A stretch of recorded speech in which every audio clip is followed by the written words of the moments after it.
Bonjour à tous et bienvenue dans cette nouvelle vidéo. Nous sommes super heureux de vous retrouver aujourd'hui pour parler ensemble de Harry Potter, des plateformes de streaming, des animaux fantastiques et évidemment de la série Harry Potter qui est prévue maintenant, vous le savez, pour une diffusion en 2026. Ça fait loin, mais en réalité, c'est dans un an et demi. Aujourd'hui, nous avons souhaité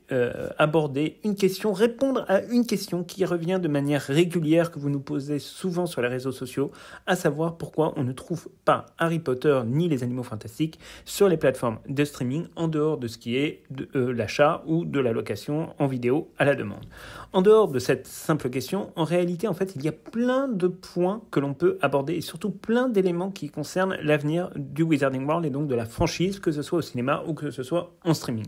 C'était pour cela qu'on s'est dit que ce sujet n'était franchement pas aussi anodin que nous pourrions le penser et qu'il était donc intéressant de le développer.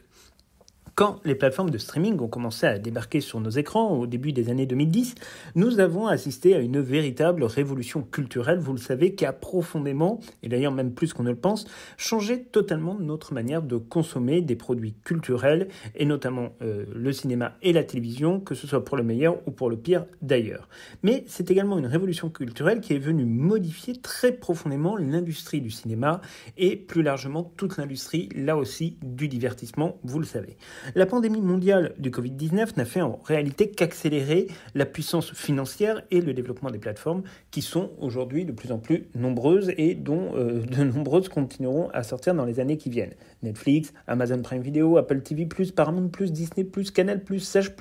et tant d'autres qui arriveront font partie donc désormais un peu de notre quotidien. Ces plateformes qui proposent de très nombreux contenus, parfois originaux, mais aussi qui permettent en fait de retrouver des films plus anciens, sont évidemment aujourd'hui partie intégrante de notre manière en fait de consommer de la culture et de regarder des films. Parmi les milliers de contenus qui évoluent d'ailleurs chaque semaine sur l'ensemble des plateformes, il est vrai qu'on peut noter cependant un absent de taille, un absent de poids, puisque sur aucune de nos plateformes en France, on ne peut le trouver, c'est évidemment Harry Potter, mais aussi la saga des animaux fantastiques.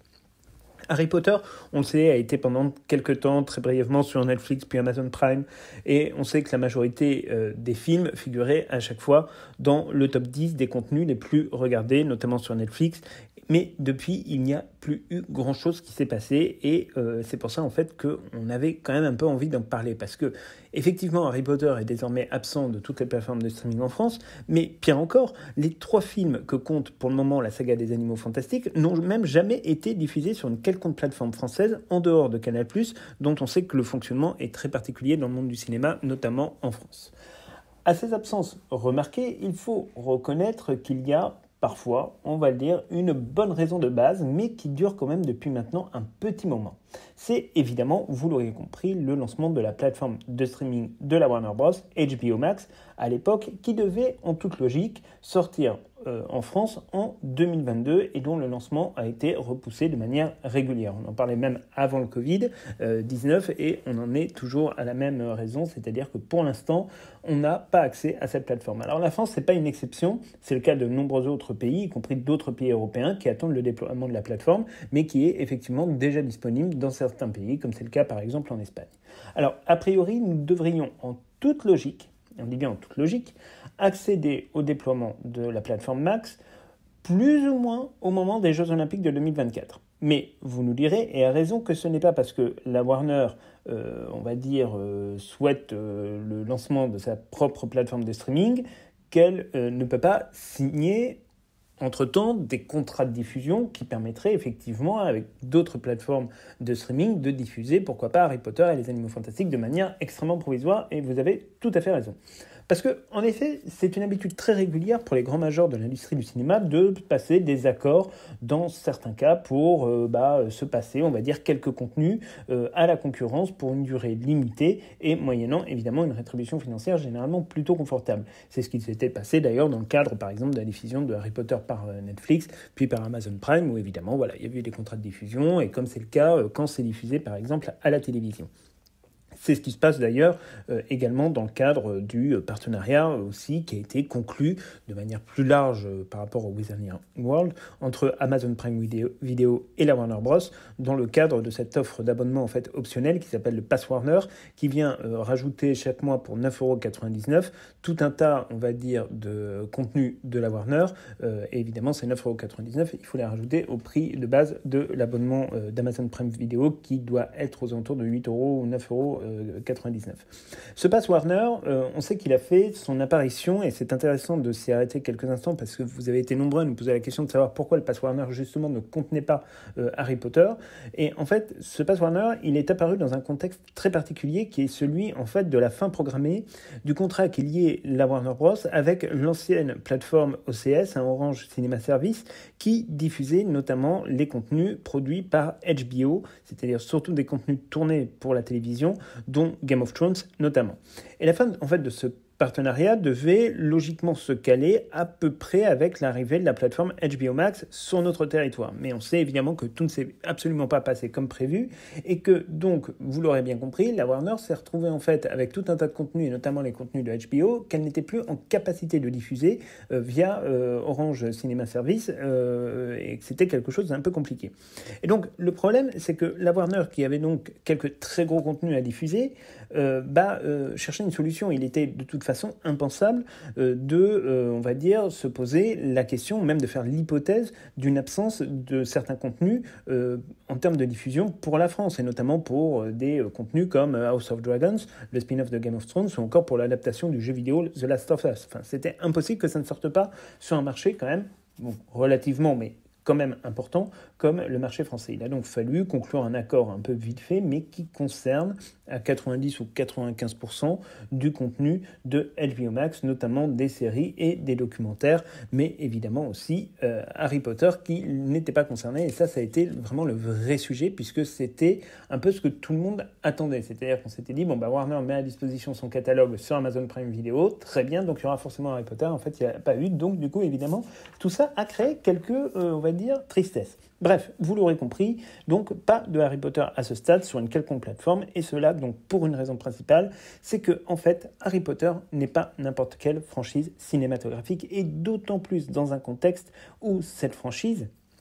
est une franchise qui connaîtra dans les années à venir un élargissement de son contenu et de son périmètre, que ce soit en série avec la nouvelle adaptation de Harry Potter ou en film avec la probable et très souhaitable poursuite des Animaux Fantastiques, dont il reste, vous le savez, encore 2 volets à sortir et nous on continue à y croire. Harry Potter, vous le savez, c'est une saga, c'est une franchise très particulière dans la mesure où on sait que la consommation des films répond à des logiques totalement différentes, ou tout du moins très différentes de la logique de consommation des autres films. Nous avons tous regardé à de très nombreuses reprises les films, soit dans l'ordre chronologique, soit dans le désordre, parfois de manière isolée. Également, on ne fait pas cela en fait avec toutes les autres sagas, et la Warner le sait parfaitement, et c'est parfaitement que effectivement on a une manière de consommer ces produits qui est tout à fait différente. Alors la raison principale, c'est évidemment le futur lancement de la plateforme maison. Ça vous le savez. Comme nous l'avons déjà dit, Harry Potter ce n'est pas une franchise comme les autres, et c'est surtout un formidable produit d'appel pour amener les consommateurs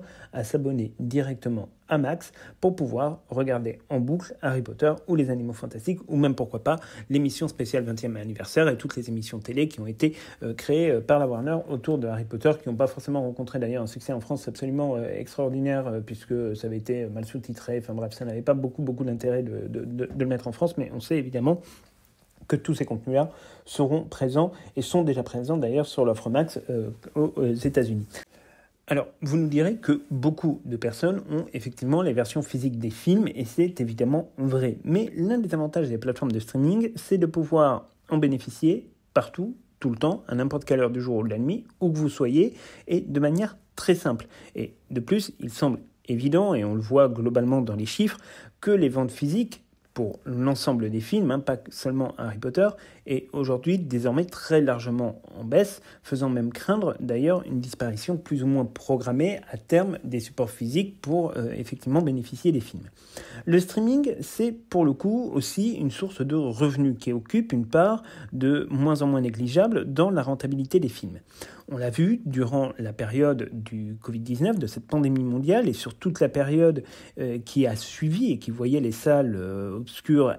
se retrouver, on va dire, quasiment totalement vides, parfois pour certains films et certains blockbusters. Les majors donc, de l'industrie avaient fait le choix de sortir, on s'en souvient, notamment aux États-Unis, presque simultanément, les films au cinéma puis en streaming, à un prix d'ailleurs très attractif pour les familles, puisque évidemment, quand vous payez seulement 19,99€ pour avoir le contenu sur Disney+ ou sur HBO Max, nécessairement, ça vous coûte moins cher que d'emmener vos 3 enfants au cinéma avec votre mari ou votre femme et de devoir payer plus de $100 pour voir un film. Donc là, c'est vrai que ça avait été un argument très fort et qui, effectivement, avait montré des résultats qui étaient plutôt sympathiques. Et c'est dans ce contexte que la Warner Bros. D'ailleurs enregistrait de très très bons résultats pour des films qui se heurtaient à l'absence de public en salle en raison des mesures sanitaires qui étaient prises et de l'évolution de la pandémie. On l'avait vu par exemple pour Les Secrets de Dumbledore, on l'avait vu aussi pour Dune. Vous le savez, on vous l'a dit des centaines de fois, le 3e volet de la saga des Animaux Fantastiques, Les Secrets de Dumbledore, fut très loin d'être la catastrophe vendue par la presse et tous les pseudo-influenceurs Harry Potter au cinéma qui ont cherché à tout prix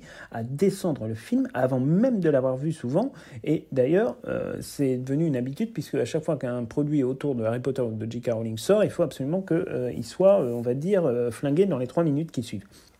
Les pseudo-connaisseurs, vous le savez, ont généralement eu tendance à vouloir scruter les résultats du box-office avec les yeux en fait, du monde d'avant, sans même prendre en considération le fait que le monde avait connu quand même une période bien plus qu'inédite et qui a fait basculer définitivement l'industrie du cinéma et plus largement l'industrie culturelle dans une période où en fait, les résultats du box-office ne signifiaient absolument plus rien de probant. Et ceci a duré d'ailleurs pendant plusieurs années et encore aujourd'hui continue à exister. C'est toujours difficile de s'adapter à de nouvelles évolutions. Certes, ça,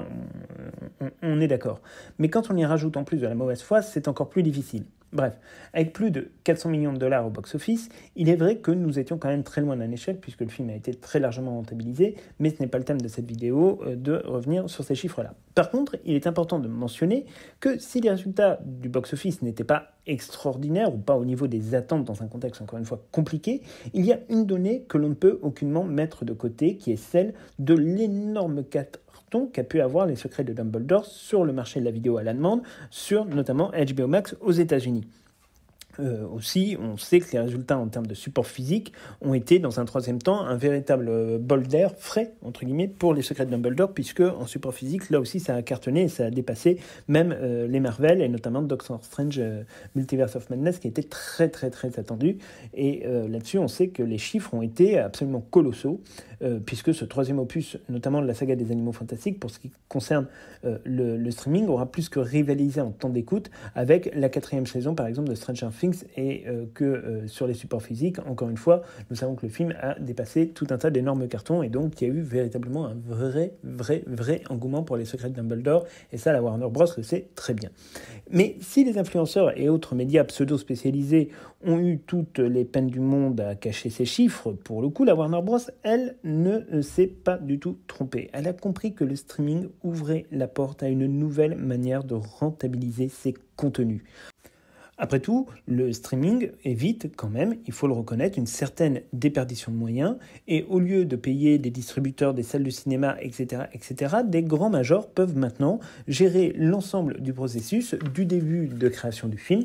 jusqu'à la fin du processus d'exploitation, ce qui est au final quelque chose de totalement bénéfique pour le studio, même si cela découle en effet par une communication beaucoup plus, on va dire, opaque, c'est le terme, pour le grand public, car les chiffres sont parfois effectivement peu communiqués, rarement communiqués et ne sont communiqués souvent que dans le contexte des instances financières comme les conseils d'administration, les assemblées générales d'actionnaires. Donc c'est vrai qu'il y a un côté un peu opaque à tout cela, il faut quand même bien le reconnaître et c'est valable d'ailleurs pas seulement pour la Warner mais aussi pour Netflix, pour Amazon, enfin tout ça évidemment c'est la même chose. C'est donc ici en fait que réside le principal argument pour garder bien au chaud les contenus du Wizarding World afin d'en faire un produit phare de sa nouvelle nouvelle plateforme. On le sait bien, dans toute la dimension marketing, le sujet de la rareté est une technique commerciale très connue et dont on sait pertinemment en user et en abuser. La franchise Harry Potter n'échappe pas à cette logique, bien au contraire. On le voit notamment par exemple sur les produits dérivés que l'on peut trouver sur notre franchise. Si l'on prend par exemple la simple question des baguettes en Ollivander de certains personnages qui n'étaient plus disponibles depuis déjà quelques années, elles se revendaient parfois à plusieurs centaines d'euros sur les sites de revente car elles n'étaient plus éditées par Noble Collection pendant un temps, mais cependant on sait désormais qu'elles vont toutes prochainement ressortir dans ce même format, ce qui va créer un appel d'air car évidemment les gens vont se jeter dessus et ne vont pas dépenser des centaines et des centaines et des centaines d'euros pour obtenir une baguette qui en réalité en vaut 30 à l'achat et en vaut 5 en termes de valeur pécuniaire. Pour le streaming, en fait, c'est sensiblement un peu la même idée puisque la possibilité offerte par le streaming de profiter de manière permanente des contenus du Wizarding World va créer en fait le même type d'appel d'air. D'autant plus que nous voyons parfaitement que HBO Max met en scène et en lumière Harry Potter comme étant le premier contenu à montrer dans le cadre des nouvelles campagnes de promotion, comme on a pu le voir effectivement en Amérique du Sud. Et la seconde raison, elle est en fait toute simple à trouver puisqu'elle découle en fait très logiquement du premier argument. C'est l'idée de la Warner, c'est évidemment de créer un climat d'ambiance qui va préparer le terrain pour l'atterrissage de la série Harry Potter en 2026. Avec un tournage et les premières images qui devraient faire l'actualité du monde magique tout au long de l'année 2025, il est évident que la hype sera de plus en plus forte au fur et à mesure des mois qui vont passer. La série Harry Potter va forcément être l'un des principaux arguments de vente massif pour cette nouvelle plateforme car elle va venir en fait compléter une offre qui manque à ce stade, c'est vrai, de contenus familiaux. Il faut bien reconnaître en effet que la Warner et HBO produisent des contenus qui sont extraordinairement convaincants, mais à destination généralement d'un public plus adulte ou tout du moins d'un public adolescent. Quand on parle de succès comme Game of Thrones et ses différents spin-offs ou des 2 premières saisons par exemple de Last of Us, dont la 2e saison est en cours de tournage, forcément on ne s'adresse qu'à un spectre de spectateurs assez restreint qui exclut de fait les familles et les enfants. Alors bien entendu, la plateforme a déjà produit évidemment des contenus jeunesse, mais rien qui ne soit de nature à égaler un mastodonte aussi massif que Harry Potter. Et évidemment, en série comme pour les films grand public, on sait que les contenus qui permettent de réunir les familles autour d'un programme fédérateur et dynamique, c'est quelque chose qui compte évidemment beaucoup. Plus on a de contenus de ce type, plus il est facile d'amener les consommateurs à s'abonner, surtout on va dire sur un marché qui se trouve être aussi hyper concurrentiel que les plateformes de streaming. L'ensemble des produits cinématographiques du Wizarding World sera donc forcément l'une des raisons principales en France pour s'abonner. D'autant plus que la plateforme Max arrive avec quand même 2 très gros inconvénients. D'une part, la plateforme arrive très en retard sur le marché français, déjà totalement saturé par de très nombreuses plateformes. D'autre part, et c'est peut-être là aussi le plus gros défi à saisir, c'est le fait qu'en dehors de quelques séries phares comme celles dont nous vous avons déjà parlé dans cette vidéo, les contenus HBO sont majoritairement inconnus dans notre pays, alors que malheureusement, ils mériteraient d'être bien davantage connus parce qu'ils sont généralement de très bonne qualité et de très bonne facture. Le fait est qu'il va donc falloir que la Warner frappe très vite et très fort avec des contenus qui attirent le regard, et forcément Harry Potter est l'élément peut-être le plus fédérateur et davantage encore dans l'attente de la sortie de la série que nous attendons plus ou moins tous et dont on sait qu'on va évidemment beaucoup parler. Pour finir cette vidéo, nous souhaitions donc évidemment faire un petit point sur l'avancement de la série, puisque vous l'avez compris, c'est quand même au centre évidemment des enjeux autour du streaming, et comme nous avions pu en faire l'hypothèse dans une précédente vidéo, il va falloir évidemment prendre notre mal en patience avant de découvrir cette série que l'on attend tous autant. Les développements autour de la série progressent de manière, on va le dire, assez lente. Nous savons que plusieurs réunions ont déjà eu lieu entre la Warner Bros, J.K. Rowling et ses équipes à Londres. Actuellement, le grand sujet, c'est celui du choix du scénariste qui sera en charge de l'écriture de la série. Alors actuellement, il ne reste plus que 3 auteurs dans la ligne de mire, on va dire, de la production. Et le choix final devrait aboutir d'ici, a priori, la fin de ce semestre, selon les analystes. Alors, on parle notamment de Francesca Gardiner, qui a, là, pour le coup, une très, très solide expérience et qui a l'habitude des grosses productions. Elle a notamment travaillé comme coproductrice, en fait, de la série télévisée À la croisée des mondes, His Dark Materials, dont on connaît le succès immense rencontré tant par le livre original que par le précédent film, et qui met en scène en fait des enfants puis des adolescents. Donc c'est une adaptation originale. Elle a su travailler dessus, ça a été plutôt bien réussi. Après le casting, moi, je suis un grand fan de À la croisée des mondes, j'ai trouvé que le casting pouvait être très pertinent parce que j'adore Daphne Keane, mais le problème c'est que quand on parle de Lyra Belacqua, Lyra Belacqua, elle a 10 ans, elle n'en a pas 12, 13, 14, 15, 16. C'est pas une adolescente et il y a une différence entre le jeu qui aurait pu être celui d'une fillette et celui d'une adolescente. Et c'est vrai que là-dessus, il y a eu évidemment un peu de difficultés, mais ça pose aussi les mêmes sujets, en fait, l'adaptation de À la croisée des mondes que l'adaptation de Harry Potter, puisque là aussi, il va falloir faire avec des enfants qui grandissent et qui peuvent parfois grandir vite, et ça peut venir évidemment un peu troubler la représentation que l'on a des personnages. Donc, cette scénariste également a travaillé sur la série Succession, qui est très connue, qui est très populaire, ainsi que sur une très grosse série d'Amazon Prime Video, qui était là aussi une adaptation d'un livre, L'Homme du Haut Château, qui a évidemment très bien fonctionné. Donc, autant dire que ce profil est très solide, est rompu à l'exercice des adaptations, et que en soi, c'est peut-être l'un des meilleurs profils, effectivement, qu'on pouvait trouver sur le marché. Elle est en concurrence, on le sait, avec Tom Moran, qui lui est un scénariste britannique et écrivain, qui a travaillé notamment sur des séries Amazon, et qui est lui aussi un habitué, on va dire, des formats adaptés aux plateformes de streaming. C'est un type de profil, on va dire, qui est intéressant pour le type de contenu auquel il faudra que le produit final puisse ressembler, mais c'est peut-être pas celui qui nous parle le plus. Le troisième profil est probablement celui qui est sur le papier, on va dire, le plus faible. Il s'agit de Kathleen Jordan, qui a travaillé notamment pour Netflix comme réalisatrice et productrice d'une série qui s'appelle Teenage Beauty Hunters, et également elle a travaillé aussi, mais on n'a pas vraiment bien compris à quel rôle, pour Orange is the New Black au début de sa carrière, qui était effectivement là, en l'occurrence une très grande série. Alors à ce stade et a priori le casting n'a pas encore officiellement commencé, même si on peut imaginer que notamment le casting autour des acteurs seniors a déjà commencé à être observé de près par la production et que des échanges ont probablement déjà eu lieu. Se pose ensuite la question du casting des enfants, où là évidemment c'est quelque chose qui va être un petit peu plus compliqué parce qu'il va falloir gérer la croissance et le passage de l'enfance du premier tome à l'adolescence. Donc tout ça va être évidemment des sujets qui vont être un petit peu compliqués, et le casting de ces trois acteurs devrait intervenir a priori